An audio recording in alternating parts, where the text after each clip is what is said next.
روح اور دل کا سکون کہاں ملتا ہے؟ ایمان کی آفت کیا ہے؟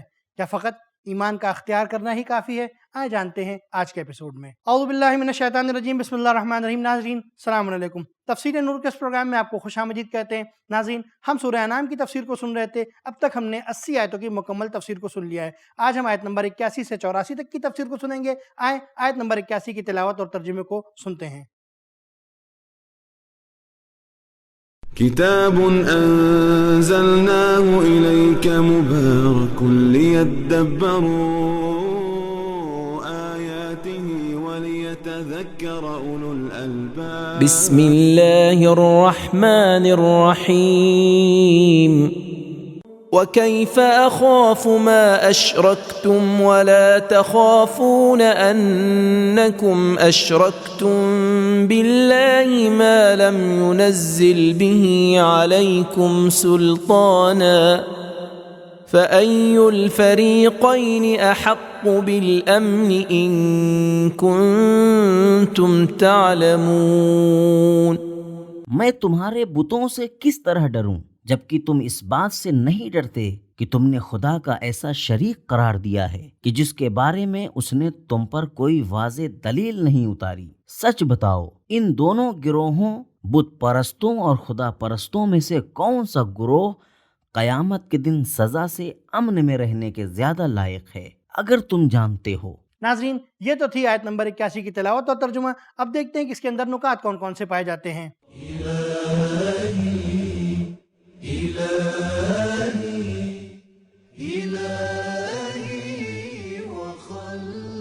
لفظ سلطانہ کا معنی دلیل، حجت اور برہان ہے۔ جو لوگ ڈر کو وجہ قرار دیتے ہیں کہ ڈر کی وجہ سے لوگ خدا پر ایمان رکھتے ہیں، یہ آیت بتا رہی ہے کہ شرک اختیار کرنے کی وجہ ڈر ہے۔ ناظرین اس آیت کے نکات کے بعد دیکھتے ہیں کہ اب اس کے اندر پیغامات کون کون سے پائے جاتے ہیں۔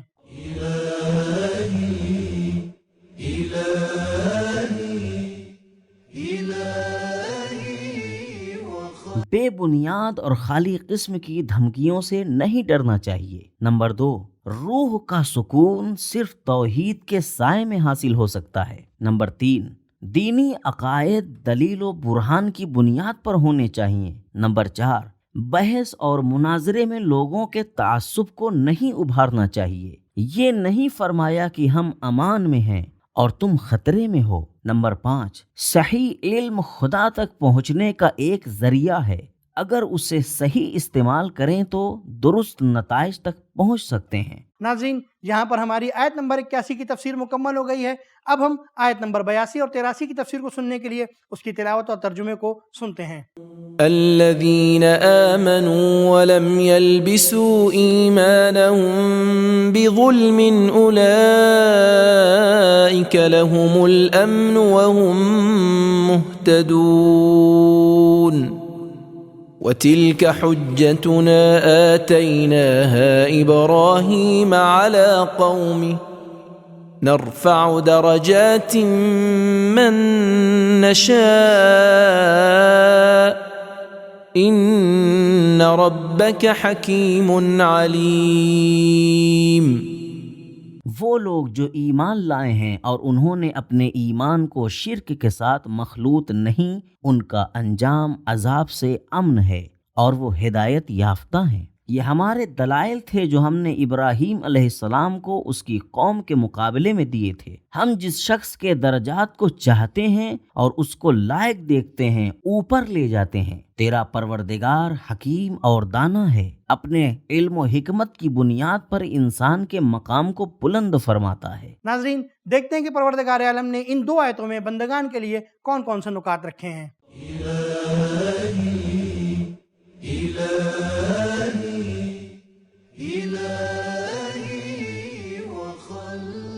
گزشتہ آیات توحید اور شرک کے بارے میں تھیں اور یہ آیات ان کے مطالب نتیجے کے طور پر بیان کر رہی ہیں۔ چنانچہ امام علیہ السلام فرماتے ہیں اس آیت میں ظلم سے مراد شرک ہے۔ تفسیر نور الثقلین۔ بعض روایات میں ظلم سے مراد شک و تردید کو کہا گیا ہے۔ تفسیر نور الثقلین کافی جلد نمبر 2 صفحہ نمبر 399۔ البتہ کبھی شک غیر اختیاری اور تحقیق کی ابتدا کے لیے ہوتا ہے، لیکن کبھی شک بہانے کے لیے یا شک کی کیفیت کو دوسروں میں ایجاد کرنے کے لیے کیا جاتا ہے۔ اس قسم کے شک ظلم کے زمرے میں آتے ہیں۔ تفسیر رہنما امام محمد باقر علیہ السلام فرماتے ہیں، یہ آیت حضرت علی علیہ السلام کے بارے میں نازل ہوئی ہے جو اپنی زندگی میں ایک لمحے کے لیے بھی شرک کی طرف نہیں گئے۔ بہار جلد نمبر 23 صفحہ نمبر 367۔ لباسا کا معنی ڈھانپنا ہے، اس بنا پر کیونکہ ایمان فطری ہے، وہ تباہ ہونے والا نہیں ہے بلکہ اس کو گرد و غبار ڈھانپ لیتا ہے۔ ناظرین، جب نکات اتنے بہترین ہیں تو پیغامات کیسے ہوں گے؟ دیکھتے ہیں کہ وہ کون کون سے ہیں۔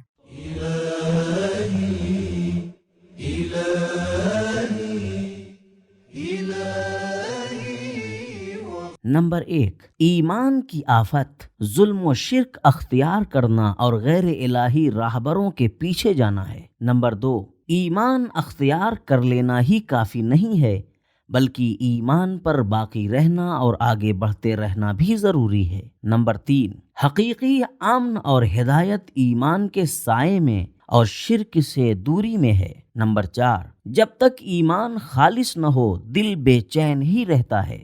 نمبر 5، تدبیر اور مدیریت کے لیے علم اور حکمت دونوں ضروری اصول ہیں۔ رب کا لفظ لغت میں مدیر اور مربی کے معنی میں آیا ہے۔ نمبر 6، ایسا موحد جو دلیل و برہان کے ساتھ معاشرے کی گمراہی کے مقابلے کھڑا ہو جاتا ہے اس کے بہت زیادہ مقام ہیں۔ نمبر 7، الہی مقام جن افراد کو دیے جاتے ہیں اس میں حکمت پائی جاتی ہے۔ ناظرین، آیت نمبر 82 اور 83 کی تفسیر کے بعد دیکھتے ہیں کہ آیت نمبر 84 کی تفسیر میں پروردگار کیا فرماتا ہے، مگر اس سے پہلے اس کی تلاوت اور ترجمے کو سنتے ہیں۔ وَوَهَبْنَا لَهُ إِسْحَاقَ وَيَعْقُوبَ كُلًّا هَدَيْنَا وَنُوحًا هَدَيْنَا مِن قَبْلُ وَمِن ذُرِّيَّتِهِ دَاوُودَ وَسُلَيْمَانَ وَأَيُّوبَ وَيُوسُفَ وَمُوسَى وَهَارُونَ وَكَذَلِكَ نَجْزِي الْمُحْسِنِينَ۔ اور ہم نے اسے ابراہیم کو اسحاق اور یعقوب عطا فرمائے، اور ہم نے ہر ایک کو ہدایت کی، اور نوح کو بھی ہم نے ان سے پہلے ہدایت کی تھی، اور اس ابراہیم کی ذریت اور اولاد میں سے داؤد، سلیمان، ایوب، یوسف، موسیٰ اور ہارون کو ہم نے ہدایت کی۔ ہم نیکوکاروں کو اس طرح سے جزا دیتے ہیں۔ ناظرین، یہ تو تھی آیت نمبر 84 کی تلاوت اور ترجمہ۔ اب دیکھتے ہیں کہ اس کے اندر نکات کون کون سے پائے جاتے ہیں۔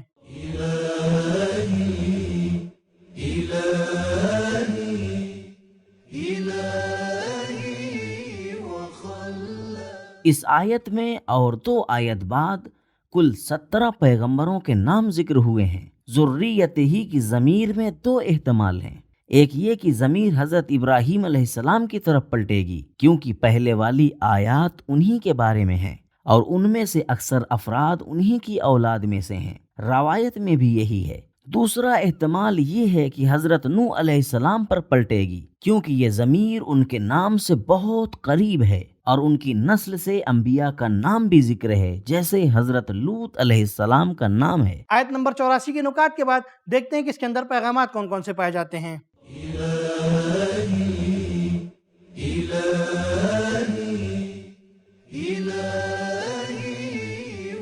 نمبر 1، نیک اولاد اللہ تعالی کی طرف سے ہدیہ ہے۔ نمبر 2، ہدایت کا سلسلہ اور انبیاء کا بھیجا جانا ہمیشہ سے رہا ہے، سنت الہی کا حصہ ہے۔ نمبر 3، خدائی لطف و کرم بغیر حساب و کتاب کے کسی پر نہیں کیا جاتا۔ تو ناظرین، ہمیں معلوم ہوا کہ روح کا سکون خالص ایمان ہے اور ایمان کی آفت ظلم اور شرک ہے۔ صرف مومن ہونا ہی کافی نہیں ہے بلکہ اس پر باقی رہنا بھی آپ کے لیے ضروری ہے۔ ناظرین، آج کا ہمارا ایپیسوڈ یہیں پہ ختم ہوتا ہے۔ انشاءاللہ پھر ملیں گے، تب تک کے لیے شکریہ، خدا حافظ۔